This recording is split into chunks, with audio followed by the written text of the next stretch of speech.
Elliot Thorne sat cross-legged on the edge of a floating study platform, balancing a mug of neon green tea in one hand and a levitating datapad in the other.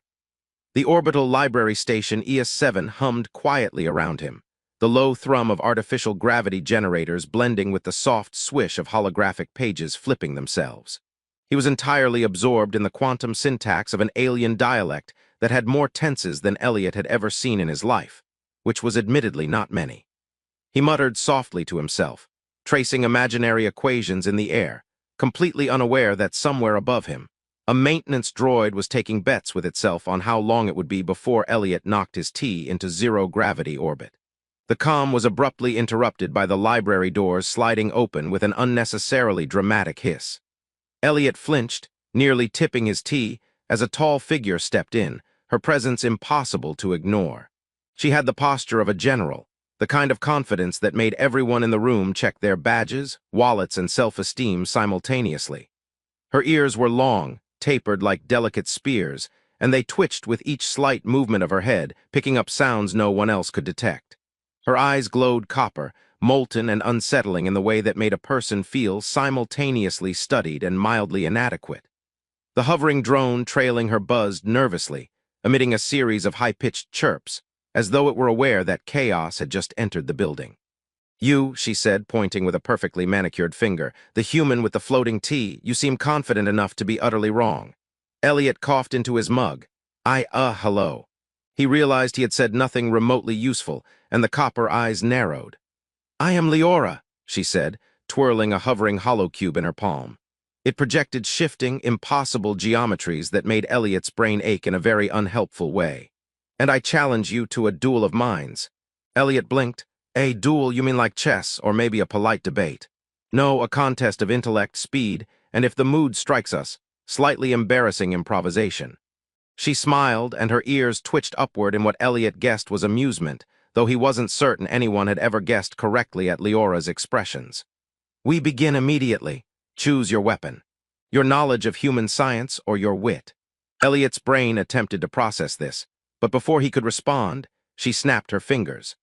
The floating datapads around him rearranged themselves into a circle, zero-gravity tables spinning into formation like lily pads in a pond. "We will alternate questions. First to 3 mistakes loses. First to 3 brilliant improvisations also loses, but gloriously." Elliot swallowed. "I think I've read about alien mathematics." He wasn't entirely certain, though. Most of it involved shapes that technically didn't exist in 3-dimensional space, and numbers that might have offended the laws of physics. Leora leaned forward, ears twitching like twin antennas. "Excellent. Let's begin. If an arcton of a trans-dimensional flux intersects the probability of a quark singularity, what is the minimum oscillation needed to stabilize a temporal memory loop?" Elliot paused. He wasn't even sure where to start. He could feel the hovering drone hovering just above his head, as if it too were judging him. He swallowed again and said, "Well, you probably need to, feed it coffee." The drone beeped. Leora's expression was a curious mix of horror and delight. "Coffee is not incorrect, but explain why caffeine stabilizes quantum memory." Elliot blinked rapidly, "Because apparently it works for humans." A loud ping echoed through the chamber. The datapads all gave a thumbs-up emoji, floating midair, and Leora sighed dramatically. "We will allow it," she said, but Elliot could see the twitch in her ears signaling internal chaos. "Your turn to ask a question, human." Elliot's eyes scanned the floating tables, as if wisdom might emerge from them in a convenient package. What's the safest method to prevent a nanovirus from redecorating your digestive tract?" Leora tilted her head, ears quivering. "Flavored gelatin." She answered immediately, straight-faced, and Elliot nearly fell backward laughing. "Seriously." "Seriously," she said, perfectly deadpan. "It distracts the virus long enough for the antivirus pods to work." Elliot's laughter echoed in the chamber, mingling with the nervous chirps of the drone. They went back and forth like this for what felt like hours, questions and answers bouncing between them, sometimes clever, sometimes absurd, and occasionally bordering on ridiculous. At one point, Leora attempted a telepathic calculation to demonstrate her superior intellect, only for Elliot to interrupt with a limerick about stolen interstellar coffee shipments. Her ears twitched in what could only be described as a very un-alien sort of exasperation. By the end of the session, neither had declared victory, though both were panting, hovering cups of tea spinning idly in zero gravity. Elliot realized that despite the intellectual challenge, the most important thing that had emerged was laughter. Leora, the formidable alien general, had ears that twitched, eyes that glowed, and a mind sharper than any human or alien Elliot had ever met. But she also had a sense of humor that made the impossible feel approachable. "You're not entirely hopeless," she admitted finally, the cube hovering lazily beside her. Elliot grinned. "Thanks, I think. Next time," she said, ears flicking, "I will ensure the duel involves actual danger. Or at least something more dangerous than jokes about coffee theft." Elliot nodded seriously, inwardly noting he might want to invent a time machine to escape next time. As they floated side by side toward the observation deck, the station spinning silently beneath them, Elliot realized that his quiet study session had just become something infinitely more interesting. Somewhere between spilled tea, quantum riddles, and ridiculous limericks, he had met a general, a brilliant mind, and the beginning of a very unusual alliance. And thankfully, nothing had exploded yet. Elliot floated along the observation deck, still adjusting to the strange sensation of zero-gravity hair standing on end, courtesy of his static-clad sweater. Leora moved beside him with the effortless grace of someone who had probably never once stubbed a toe in her life. Her ears twitched in a way that made Elliot suspicious they had their own independent nervous system. "You realize," he said, glancing at her glowing copper eyes, "that we're being watched by at least 3 security drones, a maintenance bot, and possibly the station's artificial intelligence, which I suspect has developed a taste for sarcastic commentary." "Excellent observation," Leora replied, ears flicking upward. "Though irrelevant, they are here to ensure the station doesn't collapse under your human clumsiness." Elliot blinked. "I did asterisk not touch the warp stabilizers. That time?" She tilted her head, and the cube hovering near her shifted colors in what Elliot assumed was an amused sigh. They reached the edge of the deck, where the panoramic viewport revealed a chaotic ballet of cargo ships, repair drones, and satellites orbiting in dizzying patterns. Elliot tried not to think about the fact that one small miscalculation could turn the entire station into a glittering cloud of debris. "You ever worry about collisions up here?" he asked. "Only when someone loses a tea mug," she said without missing a beat, and her ears twitched again, as if punctuating the joke. Elliot laughed so hard he nearly floated backward into the observation glass. Leora's copper eyes gleamed with satisfaction. "Now you understand the subtle art of interstellar levity," she said. A soft chime interrupted the moment. A holographic console emerged from the deck floor, projecting an intricate star map threaded with glowing nodes, wormholes, and dotted lines that twisted in ways that defied conventional physics. "I have a task," Leora said, gesturing toward the map. "It requires a human perspective, one that is uncorrupted by centuries of alien hubris. You will identify the optimal route to bypass the asteroid clusters near the Hesperus expanse." Elliot squinted. "So, I'm your navigator, because last time I drove a hover car, it ended with the front bumper embedded in a grav lamp." Leora's cube rotated, sending a ripple of holographic light over the deck. "Details matter less than ingenuity. If you can think creatively, you can survive, and possibly save my pride, which is fragile despite appearances." Elliot sighed dramatically and floated closer to the map, fingers brushing the shifting holographic paths. He drew a route that, in theory, should avoid the densest clusters, but he added a few extra loops just to confuse Leora. "Voila," he said, leaning back. "A path that keeps us alive while offering a scenic tour of rocks that could crush us into fine dust." Leora studied the projection, her long ears twitching in rhythm with the pulsing nodes. "Human logic," she murmured, "curious, chaotic, and surprisingly effective." She leaned toward him, eyes narrowing in mock suspicion. "Did you add the loops deliberately?" "Of course not," Elliot said, floating a little closer. "It's purely artistic, for the drama of near-death experiences." The cube spun faster, flashing bright green as if agreeing with his reasoning. "Very well," Leora said, stepping aside. "We proceed." Suddenly, the observation deck door whooshed open again, this time releasing a small fleet of spherical repair drones that spun around Elliot like confused fireflies. One bumped him lightly, setting off a chain reaction in which he spun in place, knocked into a floating clipboard, and nearly collided with the viewport. "I told you," he yelled, catching himself with a heroic flick of a hand. "This is exactly why humans should not pilot orbital stations." Leora's laughter echoed in the chamber, a low, musical sound that made her copper eyes shine even brighter. "And yet," she said, "you survived, see. Humanity has a certain resilience." Elliot mid-breath waved a hand vaguely at the map and the drones. "Resilience or pure luck, you decide."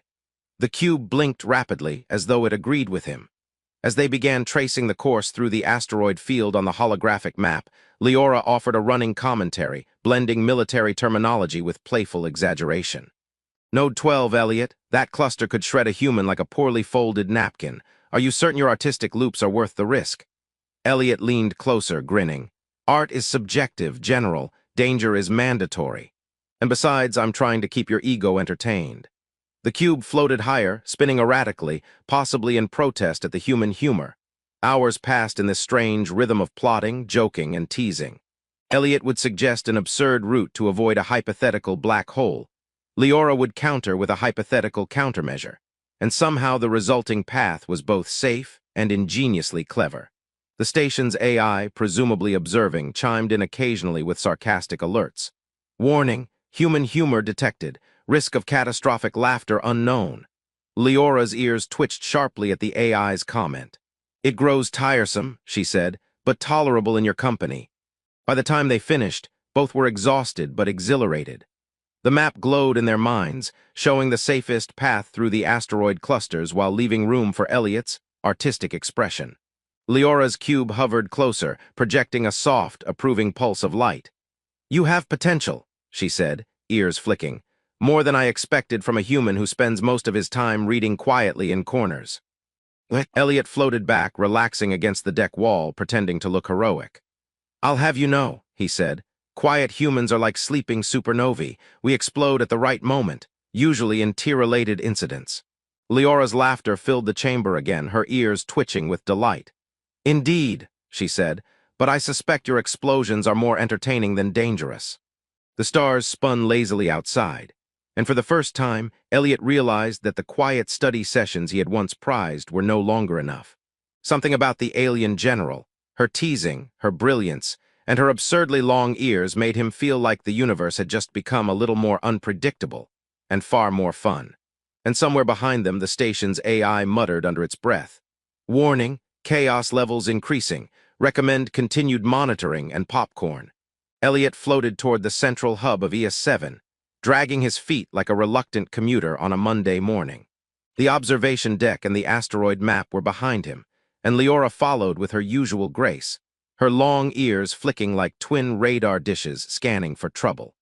The cube hovered between them, spinning slowly, a soft pulse of light marking its satisfaction at a mission completed. For the first time in weeks, Elliot felt a strange mixture of exhaustion, exhilaration, and disbelief. Somehow he had survived Leora's mental duels, navigated her absurdly dangerous asteroid challenge, and even managed to keep a sense of humor intact. "So," Elliot said, nudging the cube with a finger, "are we done now? Can we go back to quietly reading books that don't try to kill us?" Leora tilted her head, ears twitching. "Quiet reading is overrated. Besides, there are galaxies to explore, mysteries to solve, and occasionally interstellar coffee thefts to investigate." She paused, eyes flicking toward him with that copper glow that always seemed to make him feel simultaneously seen and mildly intimidated. "But you handled yourself remarkably, less chaotic than I expected. And that is saying something for a human." Elliot nearly laughed at the compliment, but something about the sincerity in her tone made him pause. "Remarkably? Sure, I guess. I mean, I didn't explode anything, at least not seriously. And the tea survived, mostly." The cube blinked in agreement, casting a greenish glow on his face. "Mostly counts, right." "You have changed," Leora said, stepping closer, and Elliot noticed her ears quivering in a subtle pattern he had come to recognize as contemplative. "At first I thought humans were predictable, timid, bound by fear of the unknown. But you improvise. You find humor in danger. You approach chaos with logic and wit in equal measure. That is rare, even among my people." Elliot tried to absorb this. He had spent years studying quietly, believing knowledge was power and order was safety. Leora had tossed him into zero-gravity madness, challenged every assumption he had, and somehow, he had not only survived but thrived. "So," he said cautiously, "you're saying I'm improved." "Profoundly," she said, ears twitching with satisfaction. and potentially dangerous if left unsupervised. Elliot laughed, leaning against the wall and letting the small hum of the station settle around him. I'll take that as a compliment. I've never been described as dangerous before. Usually it's mildly hazardous or slightly annoying. Leora's cube floated closer, casting shifting lights across the floor as though marking the end of their shared mission. We've accomplished more than asteroid navigation and intellectual sparring, she said. The alliance we have forged, human and alien, is worth more than the sum of our abilities. There will be challenges ahead, but with your unique perspective, I see potential. Elliot felt a warmth he couldn't quite name. It wasn't just pride or relief. It was the sense that his quiet, predictable life had transformed into something larger, something interstellar.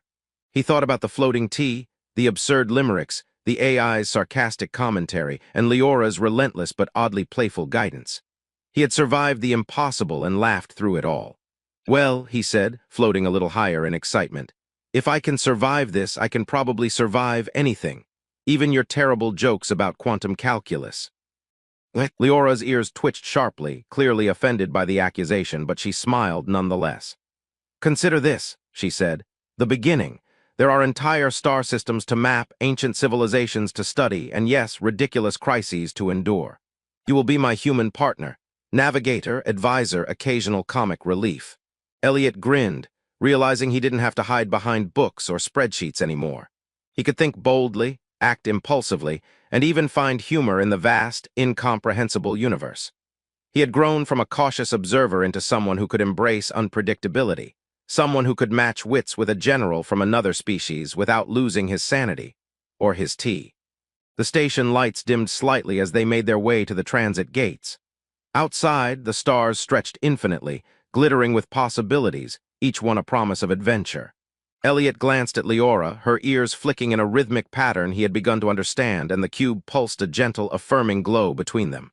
"Ready?" she asked. "Always," he said, and this time he meant it. As the transit gates hummed and shimmered around them, Elliot felt a thrill he had never known in all his years of quiet study. A thrill born from curiosity, courage, and laughter shared across species. Whatever awaited them beyond the gates, he knew he was no longer the same man who had nervously balanced a cup of tea in a corner of the orbital library. He was a human who had met an alien general, survived her challenges, and discovered that chaos could be as enlightening as it was terrifying, and far more fun. And as they disappeared into the warp stream together, Elliot allowed himself a final, private thought. Maybe, just maybe, this was exactly where he was meant to be.